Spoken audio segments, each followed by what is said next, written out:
I'm glad you're here again.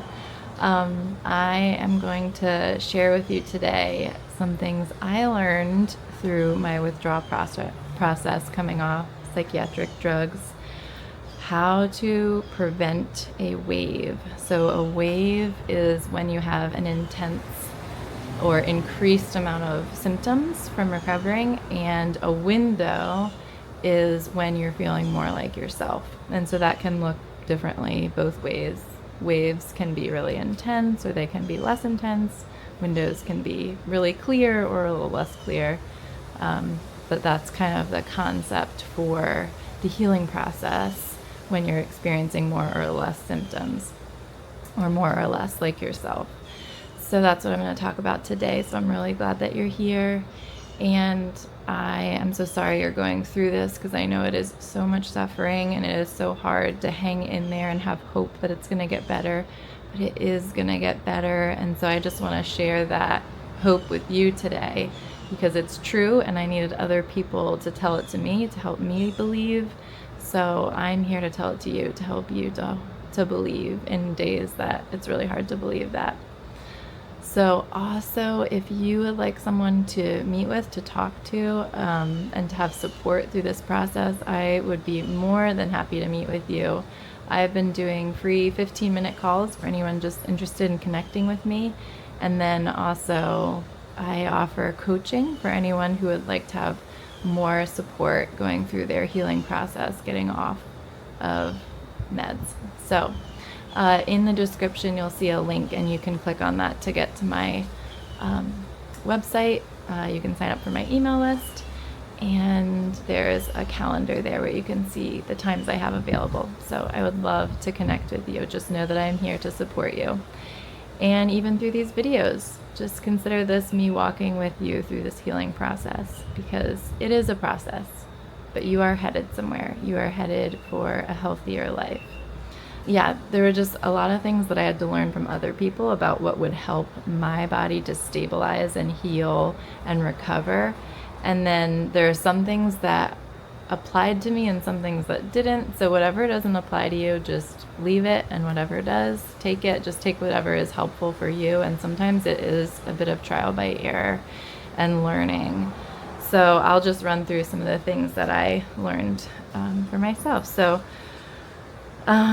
the biggest thing is to protect your nervous system, because what's happening in med withdrawal is that your nervous system has been completely dysregulated. So your whole body's sort of rhythm of digestion, of sleeping, of taking in emotion and like your body's regulation of that emotion. So anxiety, depression, all of these things, you can have all of these severe experiences that are negative in withdrawal because your whole body is dysregulated as far as managing those emotions physically. And so it's a very physical thing. It is not, you are not going crazy. You are just going through something really, really hard. And that is your body is just grasping for its homeostasis. It's trying to find, where do I get back to normal without this drug that I have had for so long? So your body can figure that out because the human brain is so resilient. And I really believe that God made us in an incredible and resilient way, that despite tragedy and hardship and loss and all of these things, that we have the ability to recover, heal, and flourish. And that even some of these bad things can lead to really great resilience and really great change, and there can be really good in and through the hard things. And so that might be a hidden mystery right now to you. You might be like, there is no possible way anything good could come of this, and that is okay that you feel that way. But I'm just here to give you that hope, because it is true that really good things can come out of horrible places. And so just hold tight, because we're going to see what that's going to be like for you. So that's kind of the concept, is that you need to know that your whole nervous system is healing, your whole nervous system is sensitive, your whole nervous system has been suffering and is confused. It's like, how do I fall asleep? Or these other things, basic things. So You need to handle your nervous system like it's a little baby, and it needs lots of care. And so things like a very simple diet, okay?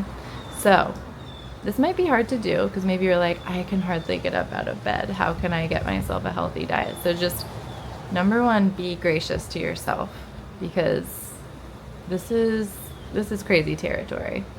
So whatever it is you are able to do to have that healthy diet, just do what you can.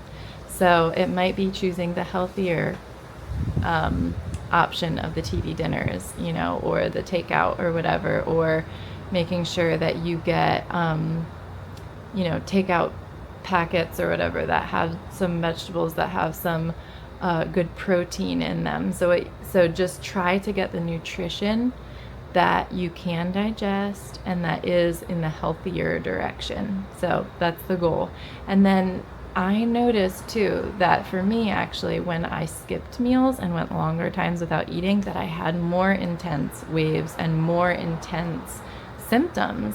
And so it almost like, I don't know if my body just started to freak out, like, we don't know what to do about this. So that may be the case for you, I don't know, but that's something that I found, is I had to make sure that even if I wasn't feeling like it, even if things didn't seem that appealing, just make sure you get at least a little bit of something that has some nutritional value and that can count as some sort of like meal. So that was something I learned, is to prioritize, like, to the best that I could, eating healthy. And maybe that's like cans of soup, you know, it's whatever you can do.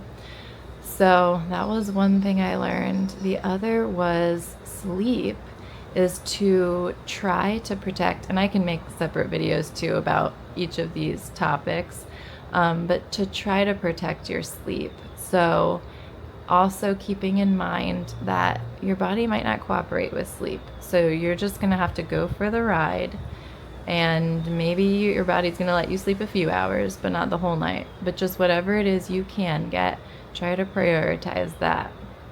That's part of your healing. So sleep, some things that can help is like turning off the screens or getting bright lights away from your eyes, like an hour before you go to bed. That can help your body get the clue, like, oh, I can get tired now. So yeah, I'll make another video probably about sleep, because I know that's its own whole issue. But try to prioritize sleep, and then just try to also accept whatever it is your body does about sleep, because it will come back to the point where you can sleep peacefully and soundly and go to bed and actually fall asleep and it feels fine. It will get there. It may not be that way right now. So food, sleep, I made notes. Let me see what my other notes were. Rest. So giving yourself a chance to rest. I know that's really hard when it feels like you're freaking out all the time. So if you feel like nothing's restful because you're in such an anxiety and panic, that's pretty normal. But just try to choose a path of less stress if you can.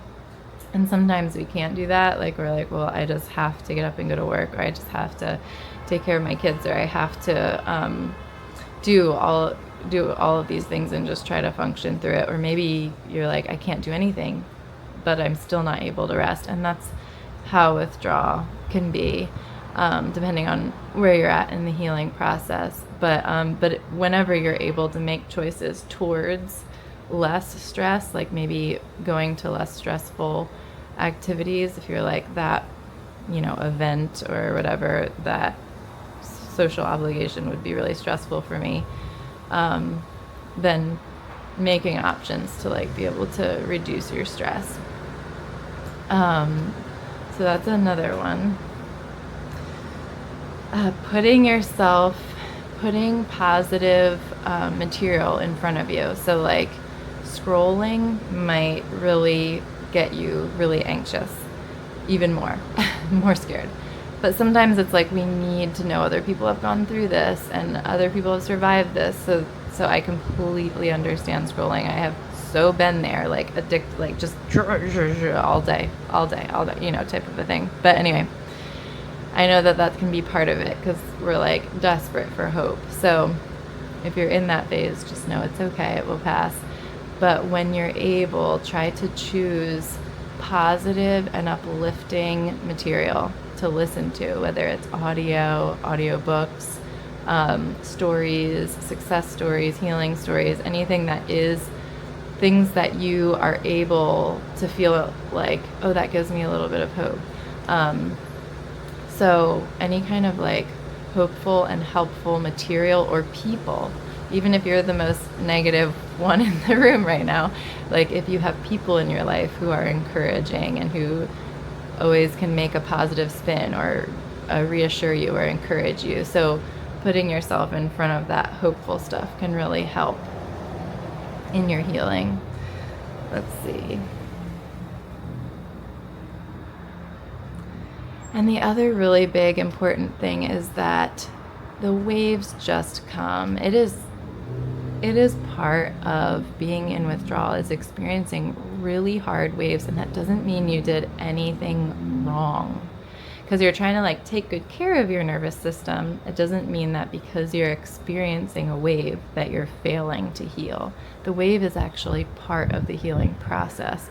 So these are things that can kind of help try to reduce it and try to minimize it as much as you can, or give you even some recovery in between the waves and some like healing, like to boost up your healing. But the truth is that waves do come in withdrawal. And so if you're having terrible symptoms and you feel like you're right back at the beginning, that is pretty normal for withdrawal. Because the thing is, I think of it just like a wave in the ocean. No matter how old you are, if a huge wave comes up and plops right on you, you get wet. No matter how old you are wet. And so no matter how far along you are in the withdrawal process, if you have a wave, you're going to feel awful. You might feel like you have made no progress. All of your worst thoughts are back, all of your worst beliefs or thought patterns or symptoms or inabilities, whatever it is. You might be like, I have made no progress. That's not because you've made no progress. That is just because you are in a wave, and a wave feels terrible. It feels so awful. It feels like hell often. And so if you're in a wave, that's just how it's going to feel despite your progress. That is just part of the healing process of withdrawal. And so I'm just here to encourage you that when you're experiencing it, just know it is not ruining you. It is not decimating you. It's not evidence that you're going to forever be like this, or you're the worst, or you're failing to recover, any of that. People who have gone through this experience that. Like, the reason I am not crying and beside myself and in a heap today is because I'm not in withdrawal anymore. But if I were, and I were in a wave, that is what I would be doing. So it's just a fact of withdrawal that waves happen, and they feel pretty terrible. Think of waves sort of like wash cycles on the like on the washing machine or on the dishwasher. Like it's gonna pour in water, and it's gonna pour on the soap, and it's just gonna run and run and run and until all the wash cycles are done and everything comes out clean. So think of it like that. Like every wave is a wave closer to your healing, where your body is figuring out that regulation of how to get you back into place. And so think of it as like, okay, this is just another wave that is bringing me another step closer to having a body that can regulate on its own. And that's truly what it is. Your body is doing something incredible right now. Your body is figuring out how to regulate and how to do this after having been dependent. And your body is amazing, and it's doing it. That's what the waves are, is it figuring out how to do it on its own. So just like a baby's gonna cry sometime, even if it's a well cared for baby and very loved, being well fed and nourished, the baby's still gonna cry sometimes. And that's just normal development for a baby. Same with your nervous system. When it's going through withdrawal, it's gonna feel bad in a wave, but that doesn't mean you're not healing, because you are. Every day you're getting closer to healing and closer to the other side. And on the other side, your body is gonna be regulated. You're gonna think clearly. It's not going to be like it's been, and you'll be able to have joy and hope and a normal routine and a normal day and feel positive and look at the sunset and do all those wonderful, joyful human things that feel out of reach right now. So just hang in there. It's going to get better. Take care, my friends. And of course, click on the link and find me on my website if you would like to meet with me. All right, I'll talk to you soon.